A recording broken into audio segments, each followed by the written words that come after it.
Welcome in, everyone. Ready for another deep dive. This time, we're going deep on personal finance, and more specifically, budgeting. Always a fun one. Right. But we're trying to get rid of that stigma because budgeting doesn't have to be scary. We're actually looking at an article called Three Core Principles for Effective Personal Budgeting. And it really emphasizes this idea of, not restricting yourself, but actually using budgeting as a tool to achieve those financial dreams. Yeah, it's about empowerment, right? Totally.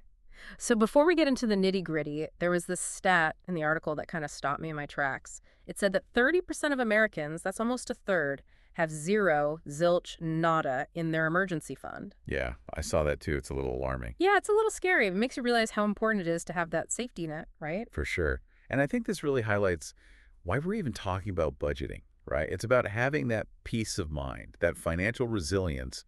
So when those unexpected expenses pop up, and they always do, you're not caught completely off guard. Exactly. Okay, so the article lays out these three core principles for effective budgeting: awareness, allocation, and adaptability. And it's not just about spreadsheets and calculators. No, it's really more of a mindset shift. So break it down for us. What do those principles actually mean? Okay, so think of awareness as really understanding your financial landscape right now. Where's your money going? Do you even know? Then, allocation is all about making intentional decisions about where you want your money to go. And then adaptability, that's the key, right? Because life throws curveballs, so your budget needs to be flexible enough to roll with them. Love that. So let's start with awareness. The article says it's crucial, and it's more than just knowing your bank balance. Absolutely. It's about really understanding your spending habits. Like, where does your money actually go each month? Yeah, it's so easy to swipe a credit card and not really think about it. Exactly. And this is where the article has this really helpful tool. It's a needs versus wants chart. Oh, yeah, I saw that. And I think we can all relate to this, right? Like, how often do we say, oh, I need those new shoes? All the time. Right. But really, are they a need or are they a want? And having that awareness, using a tool like that chart, it can really be a game changer. It's about being honest with yourself, right? Like, do I need that expensive coffee every morning, or is that a want? Exactly. Yeah. And it's not about depriving yourself. It's about making conscious choices. And you know what? The article mentions that people who track their spending are actually 30% more likely to stick to a budget. See, awareness is key. It's like that first domino. Once you have that awareness, everything else becomes a little bit easier. Totally. It's like you wouldn't start a road trip without knowing your destination and having a map, right? Awareness is your financial map. I love that analogy. Okay, so we've got our map and we've got a handle on our spending habits. What's next? Well, now it's time to take all those insights we've gained from the awareness stage and put them into action. And that, my friend, is where allocation comes in. Allocation. All right, so this is where we start telling our money where to go. You got it. We're talking dividing up your income, figuring out how much goes towards those essential needs, how much goes to savings, how much can you use for fun stuff. Great, because we need to have some fun too. So the article mentions this thing called the 50-20-30 rule. Is that like the golden rule of allocation or what? It's a good starting point, for sure.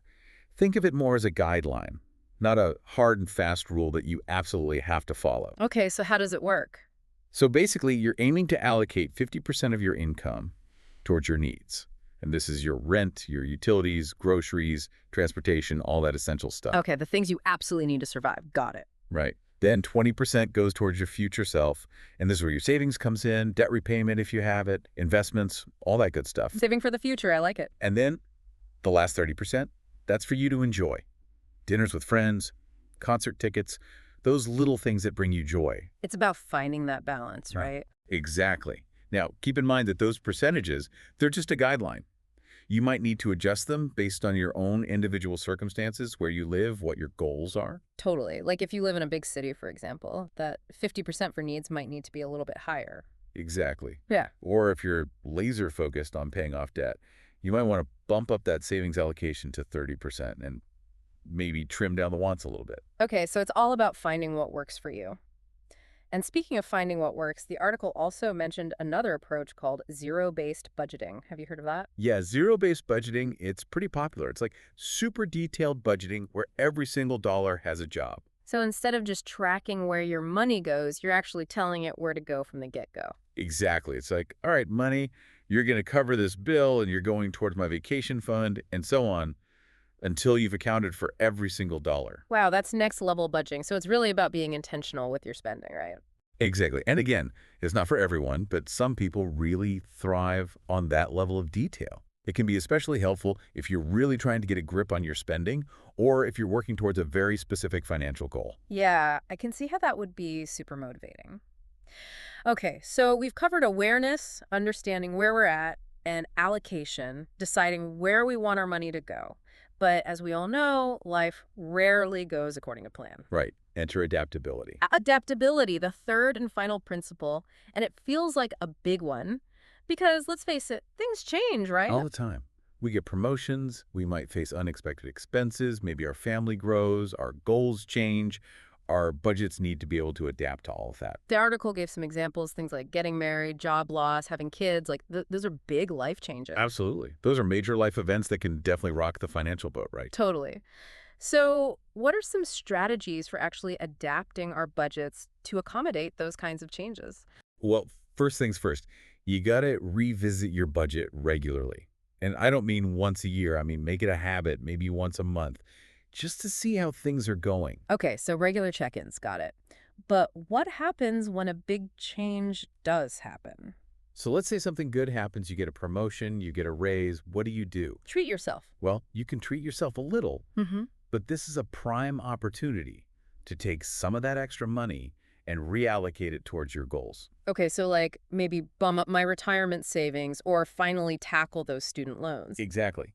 Now, on the flip side, let's say you're hit with a not-so-fun change, like a job loss. Oof, yeah, that's a tough one. It can be really scary, but this is where that emergency fund we talked about earlier becomes your best friend. Having that financial cushion to fall back on. Exactly.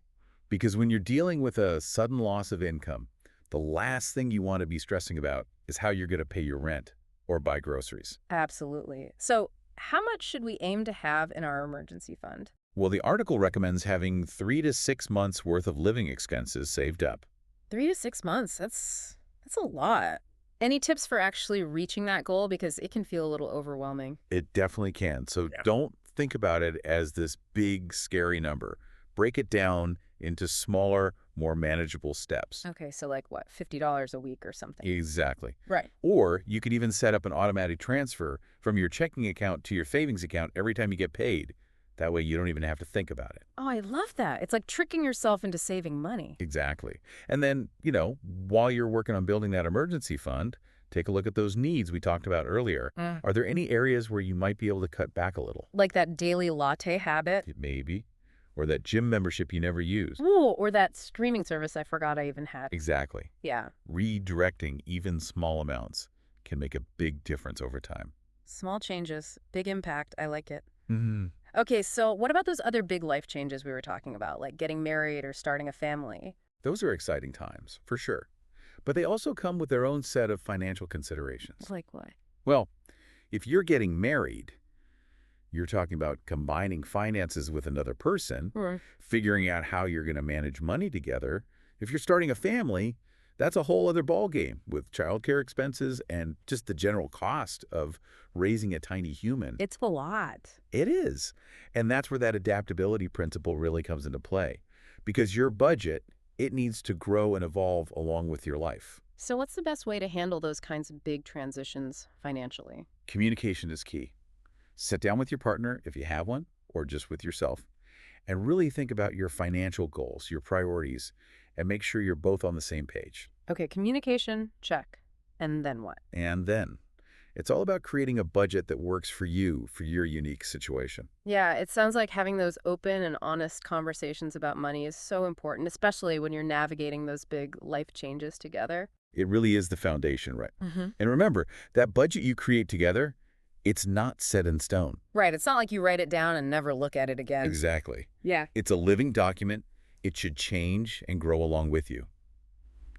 Which makes me think about those regular budget reviews the article mentions. I think a lot of people hear budget review and they instantly cringe. Yeah, it sounds kind of scary, doesn't it? It does. But No. it's not about obsessing over every penny, right? Not at all. Think of it more like a check-in with your financial goals. Are you on track? Do you need to make any adjustments? Yeah. It's all about staying flexible and making sure your budget is still working for you. Okay, that makes sense. So it's not about being restrictive, it's about being proactive. Exactly. And that brings us to maybe the trickiest part, maintaining discipline. Ooh, Discipline. That's a tough one. I know, it doesn't exactly sound fun, does it? But it doesn't have to be about deprivation. You remember what we talked about earlier, setting those clear financial goals. Right. Choosing our own adventure. Exactly. So instead of Mhm. focusing on what you're giving up, focus on what you're working towards. That dream vacation, early retirement, whatever it is that gets you excited. Having that bigger picture in mind. Exactly. And don't forget that little golden nugget we talked about, paying yourself first. Oh, right. What was that again? As soon as you get paid, before you even think about paying bills or buying anything, put a chunk of money straight into savings. Automate it. Exactly. Uh, Treat your savings goals like any other essential expense. Out of sight, out of mind, future you will thank you. And speaking of making things easier, we got to talk about budgeting apps. yes. It's like having a personal finance assistant in your pocket these days. I know, right? These apps can track your spending, categorize everything, even give you personalized insights and recommendations. They take all the guesswork out of it. Yeah, exactly. They make it so much easier to stay on top of your finances. So, to wrap things up, it seems like the key takeaway here is that budgeting doesn't have to be this scary, restrictive thing. It's really about taking control of your finances and using them as a tool to create the life you want. Love that. It's about empowerment, not deprivation. And remember, there's no one-size-fits-all approach. You have to find what works best for you. Absolutely. Experiment, find the tools and strategies that resonate with you, and don't be afraid to adjust along the way. And remember, if you want to dive even deeper into this topic, that article we mentioned has a ton of amazing resources. Yeah, podcasts, websites, books, there's something out there for everyone. This deep dive has been amazing. Thank you so much for breaking down those core budgeting principles and for reminding us that we all have the power to achieve our financial goals. Absolutely. It's been my pleasure. And thank you to all of you for joining us on another deep dive. We'll catch you next time. See you then.